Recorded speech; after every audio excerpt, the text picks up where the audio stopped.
Number of troubling questions. Let's be sure we've answered them. What's going on in America today? Why are we over our heads in debt? Why can't the politicians bring debt under control? Why are we over our heads in debt? Because we're laboring under a debt money system that is designed and controlled by private bankers. Now, some will argue that the Federal Reserve System is a quasi-governmental agency. But the President appoints only 2 of the 7 members of the Federal Reserve Board of Governors every 4 years. And he appoints them to 14-year terms, far longer than his own. The Senate does confirm those appointments, but the whole truth is that the President wouldn't dare appoint anyone to that board of whom Wall Street does not approve. Of course, this does not preclude the possibility that some honorable men may be appointed to the Board of Governors. But the fact is that the Fed is specifically designed to operate independently of our government, as are nearly all other central banks. Some argue that the Fed promotes monetary stability. We saw the current head of the Bank of England, Eddie George, claim that this was the most important role of a central bank. In fact, the Fed's record of stabilizing the economy shows it to be a miserable failure in this regard. Within the first 25 years of its existence, the Fed caused 3 major economic downturns, including the Great Depression, and for the last 30 years has shepherded the American economy into a period of unprecedented inflation. Again, this is not some wild conspiracy theory. It's a well-known fact among top economists. As Nobel Prize-winning economist Milton Friedman put it, the stock of money, prices, and output was decidedly more unstable after the establishment of the Federal Reserve System than before.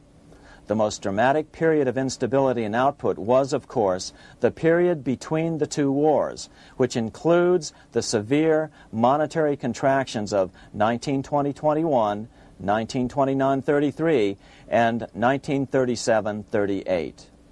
No other 20-year period in American history contains as many as 3 such severe contractions. This evidence persuades me that at least a third of the price rise during and just after World War I is attributable to the establishment of the Federal Reserve System, and that the severity of each of the major contractions, 1920-21, 1929-33, and 1937-38, is directly attributable to acts of commission and omission by the reserve authorities. Any system which gives so much power and so much discretion to a few men so that mistakes, excusable or not, can have such far-reaching effects is a bad system.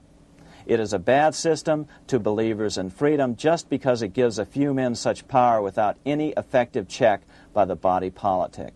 This is the key political argument against an independent central bank. To paraphrase Clemenceau, money is much too serious a matter to be left to the central bankers. We must learn from our history before it is too late. Why can't politicians control the federal debt? Because all our money is created out of debt. Again, it's a debt money system. Our money is created initially by the purchase of U.S. bonds. The public buys bonds like savings bonds, the banks buy bonds, foreigners buy bonds, and when the Fed wants to create more money in the system, it buys bonds, but pays for them with a simple bookkeeping entry which it creates out of nothing. Then this new money, created by the Fed, is multiplied by a factor of 10 by the banks thanks to the fractional reserve principle. So although the banks don't create currency, they do create checkbook money or deposits by making new loans.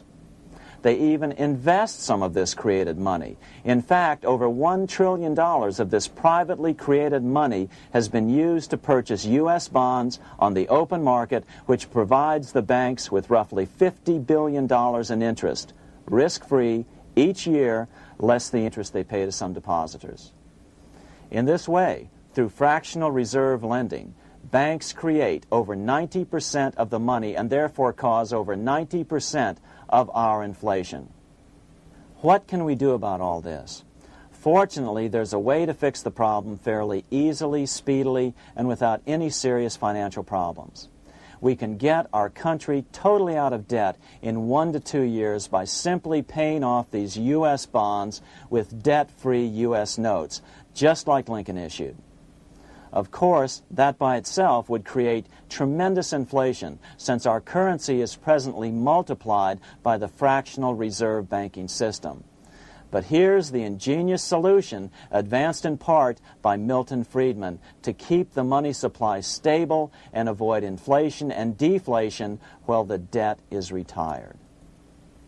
As the Treasury buys up its bonds on the open market with U.S. notes, the reserve requirements of your hometown local bank will be proportionally raised, so the amount of money in circulation remains constant.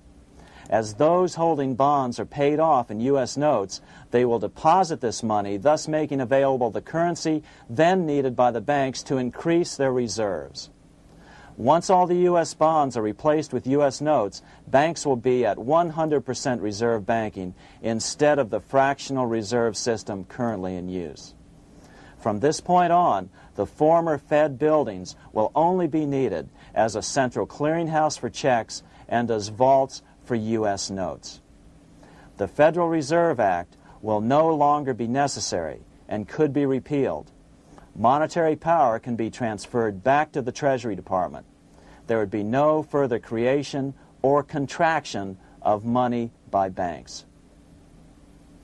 By doing it this way, our national debt can be paid off in a single year or so, and the Fed and fractional reserve banking abolished, without national bankruptcy, financial collapse, inflation or deflation, or any significant change in the way the average American goes about his business. To the average person, the primary difference would be that for the first time since the Federal Reserve Act was passed in 1913, taxes would begin to go down. Now there's a real national blessing for you, rather than for Hamilton's banker friends. Now let's take a look at these proposals in more detail. Here are the main provisions of a Monetary Reform Act which needs to be passed by Congress. We've drafted a proposed Monetary Reform Act which follows at the end of this tape. Of course, variations with the same results would be equally welcome. 1. Pay off the debt with debt-free U.S. notes. As Thomas Edison put it, if the U.S. can issue a dollar bond, it can issue a dollar bill. They both rest purely on the faith and credit of the United States government. This amounts to a simple substitution of one type of government obligation for another. One bears interest, the other doesn't. Federal Reserve notes could be used for this as well, but could not be printed after the Fed's abolished as we propose, so we suggest using U.S. notes instead. 2. Abolish fractional reserve banking. As the debt is paid off, the reserve requirements of all banks and financial institutions would be raised proportionally at the same time to absorb the new U.S. notes, which would be deposited and become the bank's increased reserves. Towards the end of the first year of the transition period, the remaining liabilities of financial institutions would be assumed or acquired by the U.S. government in a one-time operation. In other words, they too would eventually be paid off with debt-free U.S. notes in order to keep the total money supply stable. At the end of the first year or so, all of the national debt would be paid, and we could start enjoying the benefits of full reserve banking. The Fed would be obsolete, an anachronism. 3. Repeal the Federal Reserve Act of 1913 and the National Banking Act of 1864. These acts delegate the money power to a private banking monopoly. They must be repealed, and the money power handed back to the Department of Treasury, where they were initially under President Abraham Lincoln. No banker or person in any way affiliated with financial institutions should be allowed to regulate banking. After the first two reforms, these acts would serve no useful purpose anyway, since they relate to a fractional reserve banking system. 4. Withdraw the U.S. from the IMF, the BIS, and the World Bank. These institutions, like the Federal Reserve, are designed to further centralize the power of the international bankers over the world's economy, and the U.S. must withdraw from them. Their harmless functions, such as currency exchange, can be accomplished either nationally or in new organizations limited to those functions. Such a monetary reform act would guarantee that the amount of money in circulation would stay very stable, causing neither inflation nor deflation. Remember, for the last 3 decades, the Fed has doubled the American money supply every 10 years. That fact and fractional reserve banking are the real causes of inflation and the reduction in our buying power, a hidden tax. These and other taxes are the real reasons both parents now have to work just to get by. The money supply should increase slowly to keep prices stable, roughly in proportion to population growth, about 3% per year, not at the whim of a group of bankers meeting in secret. In fact, all future decisions on how much money will be in the American economy must be made based on statistics of population growth and the price level index. The new monetary regulators and the Treasury Department, perhaps called the Monetary Committee, would have absolutely no discretion in this matter except in time of declared war. This would ensure a steady, stable money growth of roughly 3% per year, resulting in stable prices and no sharp changes in the money supply. To make certain the process is completely open and honest, all deliberations would be public, not secret, as meetings of the Fed's Board of Governors are today. How do we know this will work? Because these steps remove the 2 major causes of economic instability, the Fed and fractional reserve banking, and the newest one as well, the BIS, Bank of International Settlements. But most importantly, the danger of a severe depression would be eliminated. Let's listen to Milton Friedman on the single cause of severe economic depressions.